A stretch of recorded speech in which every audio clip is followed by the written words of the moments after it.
Dor abdominal aguda no atendimento pré-hospitalar. Fica comigo aí que a gente vai falar sobre isso.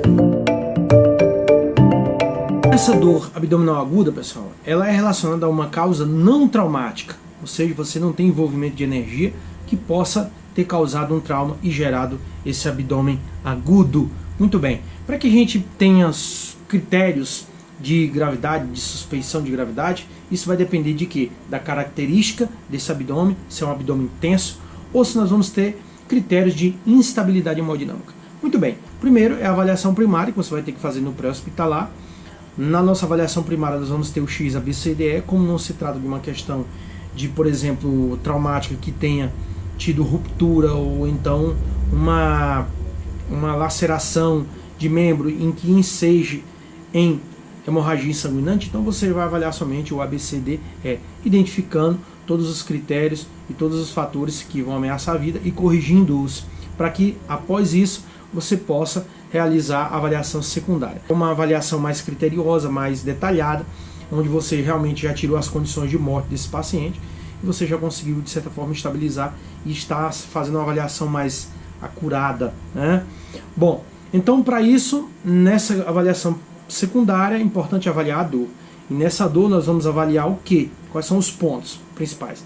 A intensidade, ou seja, se é uma dor forte, uma dor fraca, né? A duração, quanto tempo. O tipo, às vezes a pessoa diz, uma dor em peso, uma dor rasgante, uma dor lacerante, enfim. Então vai depender de como o paciente vai se expressar em relação a essa dor. A presença da irradiação, se ela é gerada em um local e vai para outro. E claro, a instalação. Essa instalação ela pode ser explosiva, quando ela ocorre de 1 a 2 segundos, é muito rápido, vem aquela dor intensa. Se ela pode ser rápida e progressiva, que ela vai ocorrer em torno de 1 a 2 horas, então ela segue essa sequência aí de tempo. Ou então se ela é gradual, quando ela tem um curso de várias horas, né? Por exemplo, 4 horas, 5 horas, enfim. Tá?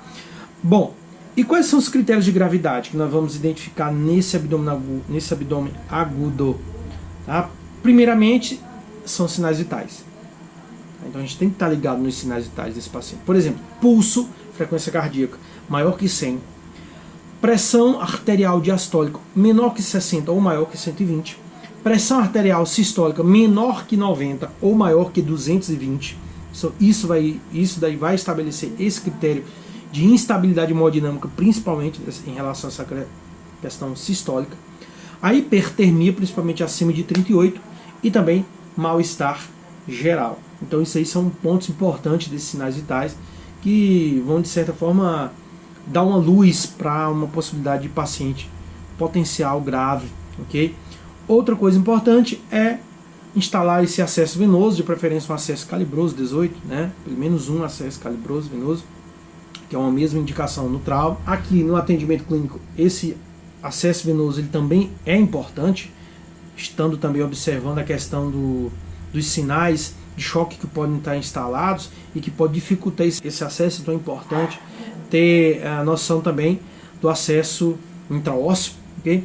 Outro fator importante é a questão da abordagem medicamentosa. Aí temos que ter um certo critério, no caso de uma unidade de suporte avançado. Tomar muito cuidado com a questão de analgesia, principalmente analgésicos potentes, que possam influenciar aí em condições que já estão instaladas, como por exemplo choque, né, bradicardia. Então isso aí, de repente, questões gestacionais precoces ou avançadas, que podem ser de certa forma afetadas por esse analgésico, né. Outra coisa importante é a questão da reposição volêmica, no caso de choque. Tá, mas aí é importante ter uma certa noção, porque de repente essa paciente ela pode chegar, né, em uma condição aí de, por exemplo, se ela tem nós podemos citar aqui gravidez ectópica, que é uma parte, né, muito presente dentro do abdômen agudo, principalmente na parte de abdômen agudo gineco-obstétrico, né, ou obstétrico, que é essa condição onde você tem uma implantação desse feto em um local que não seja na cavidade uterina. Então ela pode ser tubar, ela pode ser ovariana, ela pode ser abdominal. E esses tecidos eles não conseguem suportar tanta pressão na dilatação desse feto, desse concepto, e ela termina rompendo e ali gerando um sangramento interno e pode gerar o que nós chamamos de sinal de Lafon. Então há um aumento desse volume de sangue, esse volume de sangue irrita o nervo frênico, que é um nervo que nasce aqui nesses plexos C3 até C5, tá, da cervical, e vão se irradiando pelo tórax e inerva o diafragma, que é o nosso maior músculo da respiração. Tá.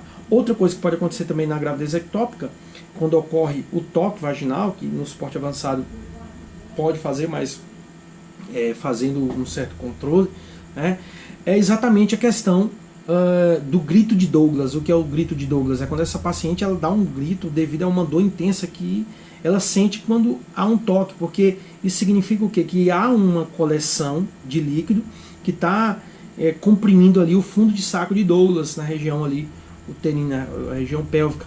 E isso daí é o que nós chamamos de grito de Douglas. Tá? Outra coisa importante é na questão dessa dor abdominal, dessa síndrome, seria uma síndrome, mas esse abdômen agudo, tomar muito cuidado com as palpações profundas, o rechaço profundo.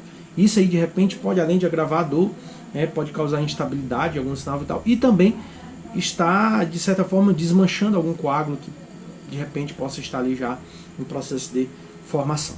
Então, gente, isso aí foi um resumo breve aí do nosso abdômen agudo no atendimento pré-hospitalar. E lembrando que aqui no pré-hospitalar nós temos que fazer esse transporte o mais rápido possível, porque o tratamento definitivo realmente vai estar lá na unidade de destino. Pode ser, por exemplo, uma laparotomia, que deve ser feita para que haja o controle dessa condição de saúde. Então, é isso. Até mais.